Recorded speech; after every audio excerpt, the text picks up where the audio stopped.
दर्शन के लिए सभी व्यवस्थाएं दुरुस्त की गई हैं। और इन व्यवस्थाओं को खुद स्पेशल डीजी और प्रमुख सचिव गृह देख रहे हैं। देखिए न्यूज स्टेट संवाददाता अविनाश सिंह की ये रिपोर्ट। और इस वक्त मेरे साथ प्रमुख सचिव संजय प्रसाद जी प्रमुख सचिव गृह जुड़ चुके हैं। सर, आज व्यवस्थाएं काफी सुदृढ़ दिख रही है सर। जी हाँ।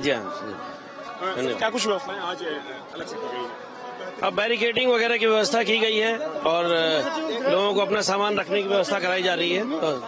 सब भी सब लोग डटे हुए हैं सर। आप खुद देख लीजिए। प्रमुख सचिव गृह और DG law and order Prashant Kumar ji यहाँ पर पहुंचे हुए हैं और लगातार व्यवस्थाओं का जायजा लिया जा रहा है, क्योंकि देखा जाए तो कल 5 लाख से ज्यादा लोगों ने यहाँ पर दर्शन और पूजन किया। और आज ये सुबह की तस्वीर आप देख रहे हैं, सुबह की तस्वीर है और सुबह ठीक 7 बजे दोनों ये अधिकारी यहाँ पर पहुंचे हुए हैं। यहाँ सभी लोग यहाँ पे मौजूद हैं और मैं और हमारे प्रमुख सचिव गृह यहाँ खुद व्यवस्थाओं को देखने के लिए भेजे गए हैं शासन के द्वारा। यहाँ सुचारू रूप से दर्शन प्रारंभ हो गया है। आज कुछ चेंजेस किए गए नहीं, आज क्राउड मैनेजमेंट के लिए हम लोगों ने क्यू सिस्टम को और इम्प्रूव किया है और पूरे चैनल बना दिए गए हैं, जिसके कारण जिसके तरफ से लोग जा रहे हैं लगातार और अबाधित तरीके से सुचारूपूर्ण तरीके से यहाँ पे। आज कितने लगभग भक्त आ जाएंगे? नहीं, ये एक्सपेक्ट हमारे पास जितने भी लोग आएंगे हम देखेंगे।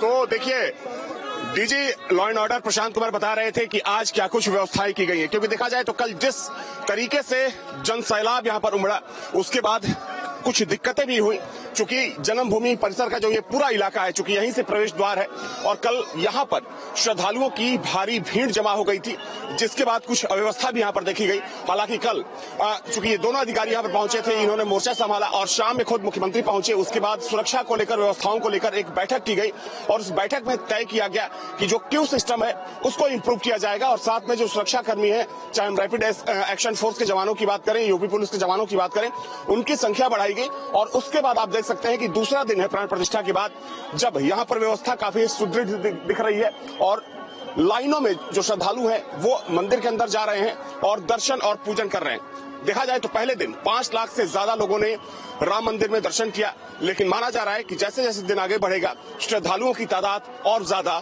बढ़ने वाली है। वीडियो जर्नलिस्ट सुरेंद्र कुमार के साथ अविनाश सिंह, न्यूज स्टेट, अयोध्या। और खबर पर ज्यादा जानकारी के साथ संवाददाता और अविनाश सिंह हमारे साथ बने हुए, साथ ही साथ सहयोगी धीरेन्द्र अवस्थी भी हमारे साथ राम मंदिर से बने हुए। अविनाश, सबसे पहले आपका रुख करेंगे, जनकपुरी पथ की जरा तस्वीर दिखाइएगा।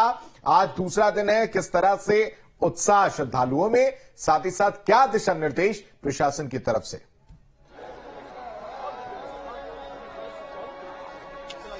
बिल्कुल आशीष, देखिए दूसरे दिन भी जो आस्था का जनसैलाब है इस वक्त अयोध्या की सड़कों पर दिख रहा है और इस वक्त मैं ठीक जन्मभूमि पथ के सामने खड़ा हूं।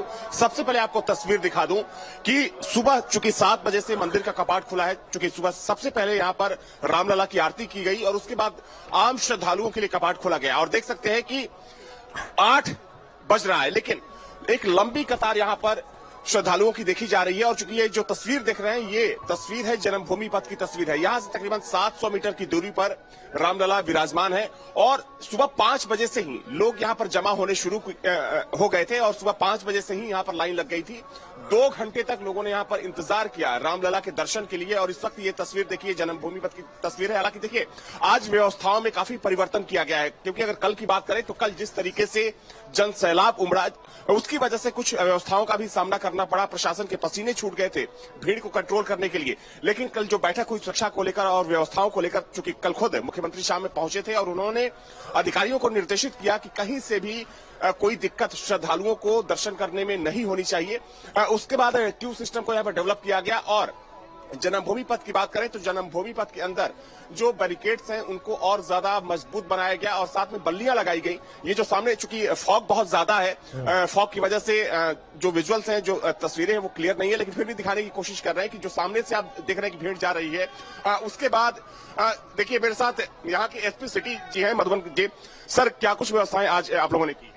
देखिए, आप देख रहे हैं भारी संख्या में श्रद्धालु दर्शन करने जा रहे हैं और सिस्टम से जा रहे हैं, लाइन लगी हुई है। इसके लिए हम लोगों ने जोन सेक्टर और सेक्टर में विभाजित कर दिया है सारे फोर्स को और बैरियर लगा दिए गए हैं।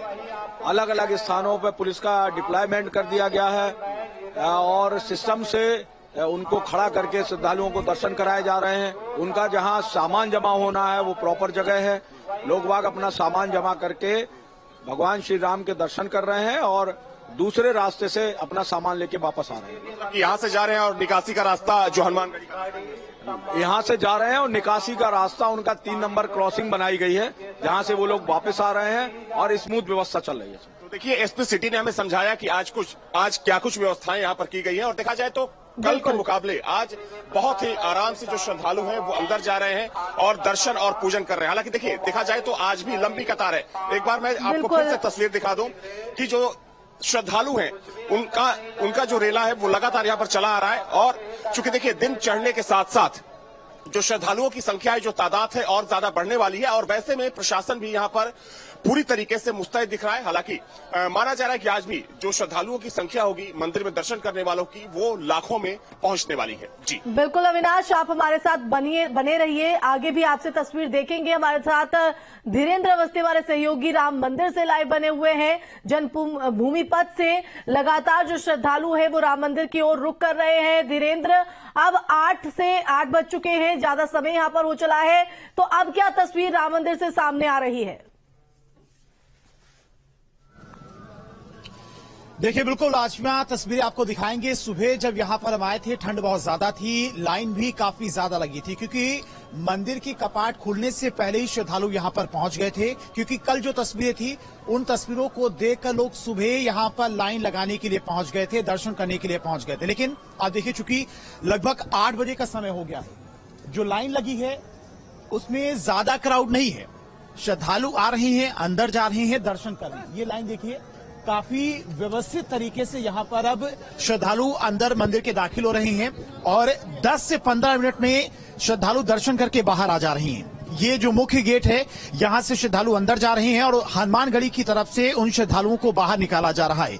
तो कोई दिक्कत इस वक्त नहीं हो रही है। प्रशासन की तरफ से तमाम दिशा निर्देश दिए जा रहे हैं। अनाउंसमेंट लगातार की जा रही है कि आप अपना सामान बाहर या लॉकर रूम में रखकर आइए। मोबाइल, घड़ी इत्यादि जो सामान है वो अंदर जमा करिए। यानी कि कल क्योंकि भीड़ ज्यादा हो गई थी, क्राउड ज्यादा हो गया था, इसीलिए लोगों को, श्रद्धालुओं को सामान सहित ही अंदर जाने दिया जा रहा था। सामान के साथ में श्रद्धालु अंदर दाखिल हो रहे थे, दर्शन कर रहे थे। लेकिन आज चूंकि अब सब कुछ कंट्रोल में है, बाकायदा बार बार अनाउंसमेंट की जा रही है मंदिर की तरफ से कि आप अपना सामान बाहर रखकर आइए, मोबाइल अपना बाहर रखकर आइए। तो लोग सामान अपना बाहर रखकर दर्शन करने जा रहे हैं और 10 से 15 मिनट में दर्शन करके बाहर आ जा रहे हैं। कल जिस तरह की तस्वीरें थी, उससे तस्वीरें आशिमा बिल्कुल बदल चुकी हैं। लगातार यहां पर पुलिस प्रशासन के तमाम आला अधिकारी आकर खुद निरीक्षण कर रहे हैं। मुख्यमंत्री की तरफ से जो निर्देश दिए गए थे, उनका पालन किया जा रहा है कि श्रद्धालुओं को किसी भी तरह की दिक्कत नहीं होनी चाहिए। और इसीलिए तमाम आला अधिकारी सुबह मुख्य सचिव गृह संजय प्रसाद और इसके अलावा डीजी प्रशांत कुमार भी आए थे यहां पर निरीक्षण करने के लिए। अधिकारियों से उन्होंने बातचीत भी की थी और दिशा निर्देश भी दिए थे, जिसके चलते व्यवस्थाएं यहां पर सही ढंग से चलें, किसी भी तरह की कोई परेशानी नहीं। आप देखेंगे यहां पर कुछ श्रद्धालु, उनसे बातचीत भी करने की कोशिश करते हैं। ये जो श्रद्धालु हैं, आ रहे हैं, कहां से भी आप? तो देखिए, दूर दूर से, कहां से? छत्तीसगढ़ भिलाई से। कब आए थे? 3 दिन पहले आए थे। अच्छा, दर्शन अभी नहीं हुए? नहीं, दर्शन हो गए हैं, बस अब जूते चप्पल के लिए जा रहे हैं। देखिए, दर्शन करके आए। अंदर कैसी व्यवस्था है? बहुत ही जबरदस्त है और हम लोग आके धन्य हो गए। और राम भगवान के आशीर्वाद से हम लोग माता कौशल्या की धरती से हम लोग आए हैं छत्तीसगढ़। कितनी देर में दर्शन करके बाहर निकल आए आप?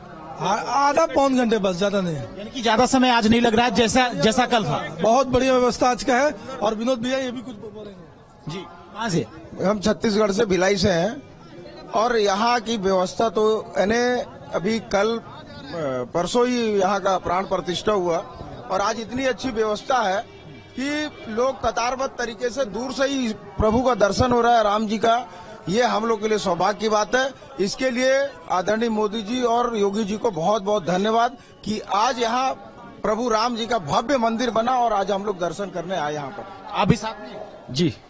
तो देखिए, छत्तीसगढ़ से लोग आए थे, दर्शन करके बाहर आए हैं। जैसा कि कल तस्वीरें जो दिखा रहे थे आपको हम आशमा यहाँ की, किस तरह से लोगों की भीड़ इकट्ठा हो गई थी, उससे अलग आज की तस्वीरें। जो श्रद्धालु अंदर दर्शन करके बाहर निकल रहे हैं, उनका कहना है कि बेहद आराम से दर्शन हो रहे हैं, किसी भी तरह की कोई दिक्कत नहीं हो रही है। सामान अंदर जमा कर लिया जा रहा है। लॉकर की तस्वीर थी, आज तक की अगर बात की जाए तो एक दिन में ये तस्वीर बदली है, ये व्यवस्थाएं बदली हैं। अविनाश का रुख करना चाहेंगे। अविनाश, एक निर्देश जो जारी होता है, जो बसें हैं वो कैंसिल कर दी गई हैं, उनको लेकर क्या अपडेट, कब तक दोबारा बसों के संचालन होने की बात सामने आ रही है? क्योंकि भीड़ लगातार बढ़ रही है। अब कहीं ना कहीं उधर भी प्रशासन का, सरकार का फोकस है कि जल्द से जल्द बसों का भी सुचारू रूप से शुरू किया जाए ताकि जो श्रद्धालु हैं वो पहुंच सकें।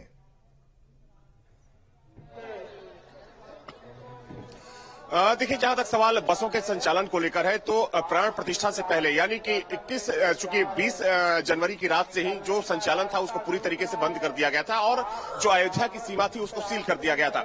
हालांकि देखिए, उसके बाद 22 के बाद चूंकि ये संचालन शुरू जरूर हुआ था, लेकिन जिस तरीके से कल भारी भीड़ यहां पर दिखी गई, उसके बाद एक बार फिर से अयोध्या की सीमा को सील कर दिया गया और ये निर्देशित किया गया था परिवहन विभाग को कि जो बसें हैं वो इंटर नहीं कर पाएंगी अयोध्या की सीमा में। और कोशिश ये भी की गई कि जो बसों की फ्रिक्वेंसी है, यानी कि जो अयोध्या आने वाली बसें हैं उनकी संख्या थोड़ी कम की जाए जब तक कि जो भीड़ है वो कंट्रोल में ना हो जाए। लेकिन माना जा रहा है कि चूंकि अब जो स्थिति है पूरी तरीके से कंट्रोल में है तो बसों का जो संचालन है वो भी पूरी तरीके से व्यवस्थित होने वाला है। लेकिन देखिए, एक महत्वपूर्ण बात यह है कि चूंकि अभी कह सकते हैं कि जो अयोध्या की तरफ आने वाली अलग अलग जिलों से जो बसें हैं या फिर दूसरे राज्यों से जो बसें आती है वो अभी कह सकते हैं कि ना के बराबर है और अगर वो आ भी रही है तो उनको बहुत पहले चूंकि रोक दिया जा रहा है ताकि भीड़ अचानक से अयोध्या में प्रवेश ना करे। लेकिन माना जा रहा है कि स्थिति अब कंट्रोल में है तो बसों का संचालन शुरू हो जाएगा। और एक महत्वपूर्ण बात यह भी है कि जो ट्रेनें हैं, चूंकि अयोध्या से होकर जो तमाम ट्रेनें जाती हैं इस